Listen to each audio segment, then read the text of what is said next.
안녕하세요. 행복한 재활의학과 김정훈입니다.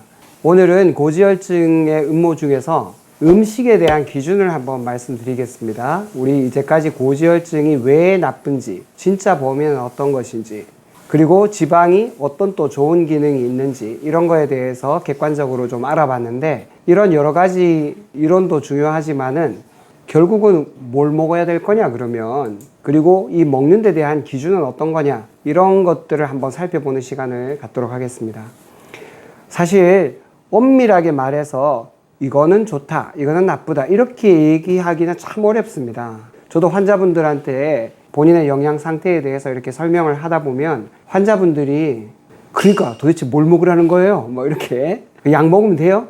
그러면 음식은 뭘 먹어야 돼요? 이렇게 단순하게 질문하시는데, 정말 이렇게 단순한 질문에 단순하게 얘기할 수 있으면 좋겠는데 실제 그렇지 못해서 최소한 제가 기준을 좀 말씀을 드리도록 할게요.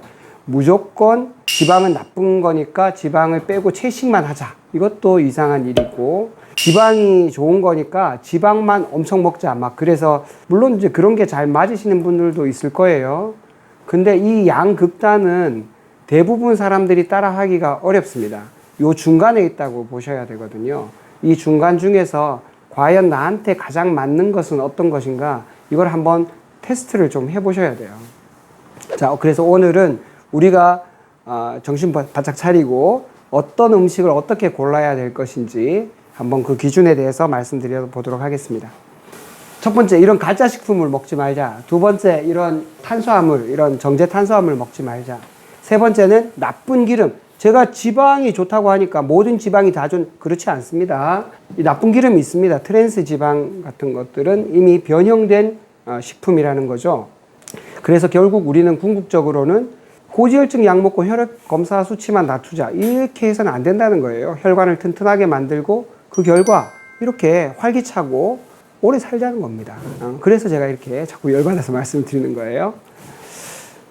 우리 크게 봤을 때 음식은 이렇게 선택하는 거예요. 자연에 가까운 음식이 좋다는 거예요. 생으로 먹을 수 있다면 뭐 그것도 좋은 일이긴 한데, 그것까지는 어렵다면 가공 단계를 최대한 줄이자는 겁니다.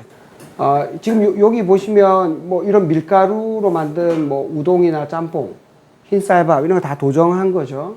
가공이 최대한 덜 된 식품을 쓰신다면 우리가 그래도 나쁜 음식을 먹을 가능성이 줄어듭니다. 완전히 피할 수는 없더라도.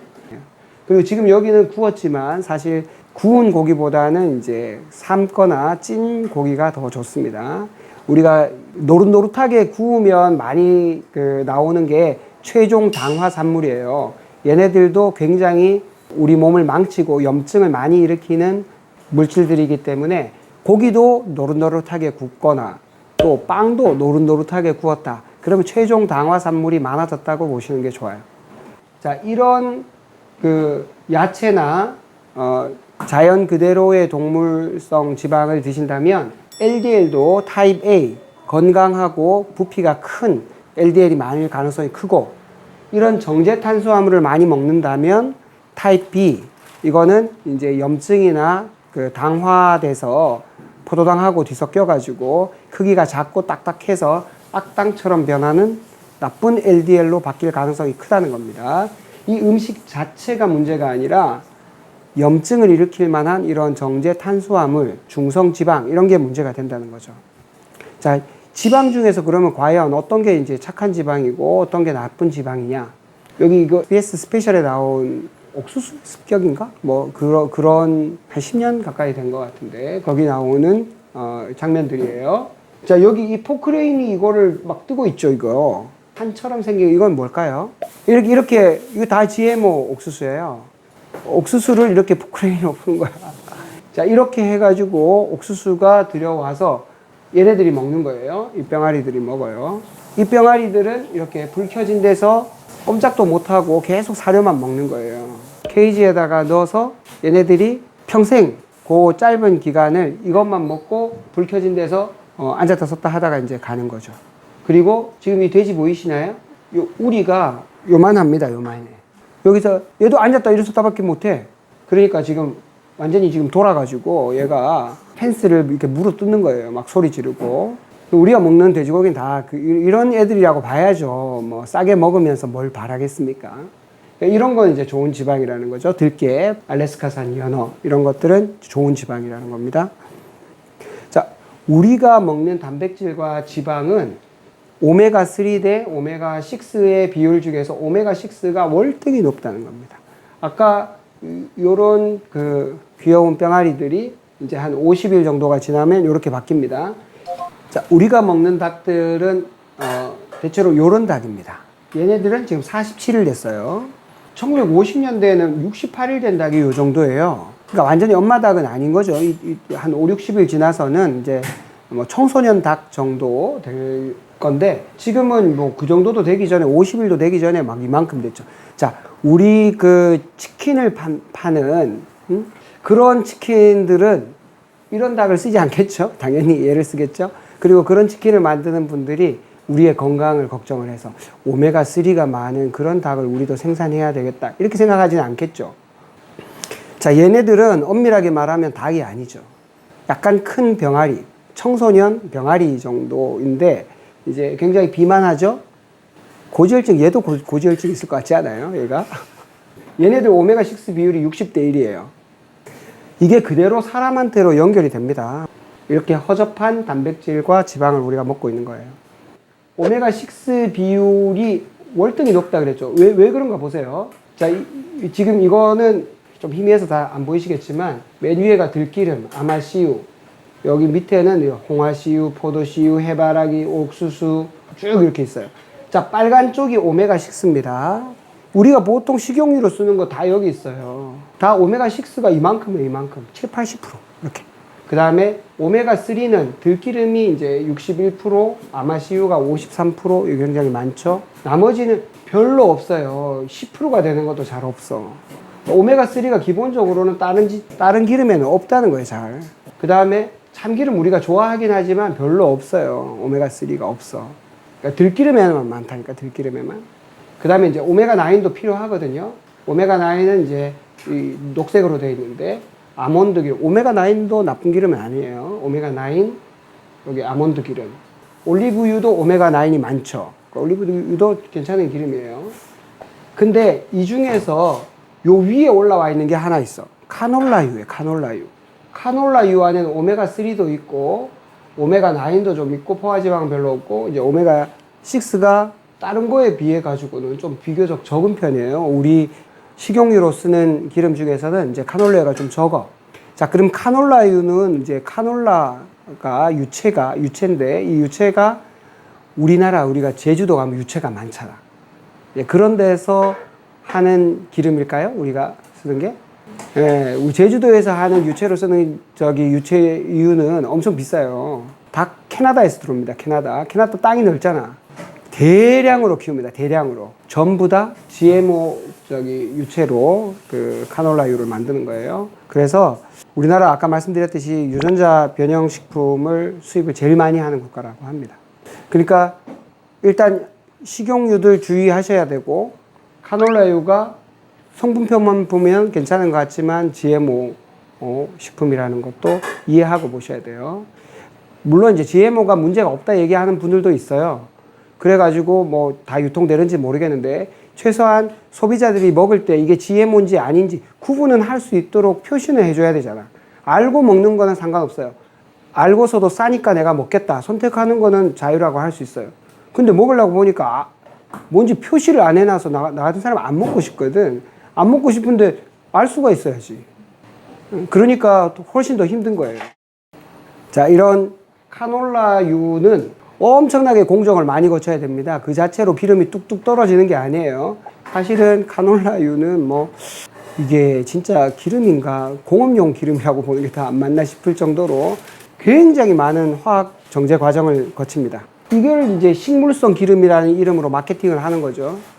제가 유튜브를 보니까 이런 식용유를 차에다 넣고 시동을 거니까 진짜 시동도 걸리고 차도 막 가고 막 그러더라고. 이게 진짜 과연 식물성 기름이라는 이름으로 우리가 안심하고 먹을 수 있냐, 진짜 심히 의심이 됩니다, 실제로.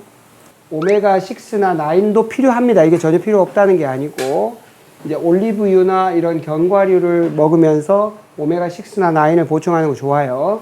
그렇지만 오메가3의 함량을 더 높이는 게 좋겠다. 들깨라든지 비름나물, 연어 이런 걸 통해서. 자, 그래서 오메가3가 많으면 어떻게 되냐? 오메가3 비율이 3.9%에서 7.3%로 2배 높아지잖아요. 그러면 사망률이, 심장마비 사망률이 거의 한 90% 정도 줄어들어요. 오메가3가 많으면. 반대로 오메가3가 적으면 이렇게 사망률이 10배나 올라가는 거죠. 자, 이거는 이제 그때 그 TV에 나온 이야기입니다. 자, 이분들 5분들은 오메가6 대 3 비율이 11대 1이에요. 아까 우리 정상이 3대 1이라고 했죠? 11대 1만 해도 높은데 여기 더 높은 사람들이 있어. 이분들은 오메가6 대 오메가3 비율이 50대 1이에요. 50대 1. 그냥 이렇게 봐도 좀 차이 나죠. 어쨌든 우리는 이제 오메가6 비율이 월등히 높다. 자, 이분은 이제 몽골에 있는 내과 의사분이에요. 몽골 사람들은 풀을 못 먹어. 저기 곡식이 별로 없어서 전부 다 고기만 먹는다고요. 동물성 지방만 먹는데도 이런 심장병이나 고지혈증 이런 게 별로 안 걸린다는 거예요.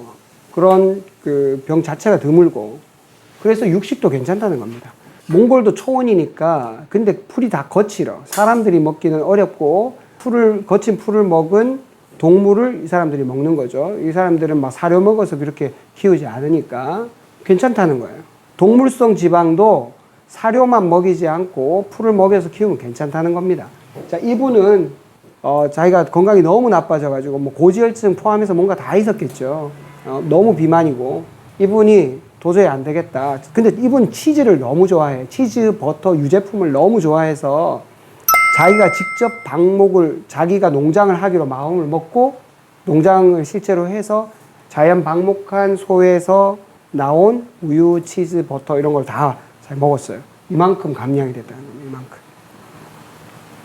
자, 그래서 우리는 똑똑한 지방, 우리가 지방이 아까 뇌세포에 영향이 굉장히 많다고 했죠. 그 신경 전달 속도를 빠르게 하고 기억력을 좋게 하는 이런 똑똑한 지방을 찾아서 먹어야 된다는 거예요. 오메가3가 풍부한 그런 지방을 선택하시고 이런 멍청한 지방, 경화유, 이게 트랜스 지방, 딱딱한 지방, 뭐 마가린, 뭐 쇼트닝 이런 쪽이 이제 다 경화유죠. 트랜스 지방. 이거 사실 지방이라고 할 수 없는 게 그 화학 처리를 해가지고 억지로 이렇게 만든 거예요. 자, 그 다음에 오메가6가 너무 많은 이런 사료를 먹은 가축을 먹는다면 우리가 아무리 뭐 저탄 고지가 좋다고 해서 이런 고지라고 해서 이런 지방을 먹어버리면 이제 다 망하는 거죠. 그래서 가급적이면 자연 그대로 가공이 적은 걸 드시고 동물을 꼭 먹어야 하겠다면 통곡류를 그래도 드시는 것이 좋다. 자연에 가까운 거 그렇게 드시는 것이 좋습니다. 뭐 이렇게 다 정제한 탄수화물은 피하라고 말씀드리고 싶고 이제 착한 지방 섭취법은 지금까지 말씀드린 겁니다. 이런 것들을 음식으로 다 보충할 수 있다면 제일 좋죠. 근데 음식으로 다 섭취하기가 조금 부족하거나 자기가 지금 뭔가 문제가 있어서 빨리 개선을 해야 되겠다. 그렇게 판단하시는 분들이라면 EHA, DPA가 많은 그런 오메가3를 영양제로 드시는 것도 추천을 드립니다.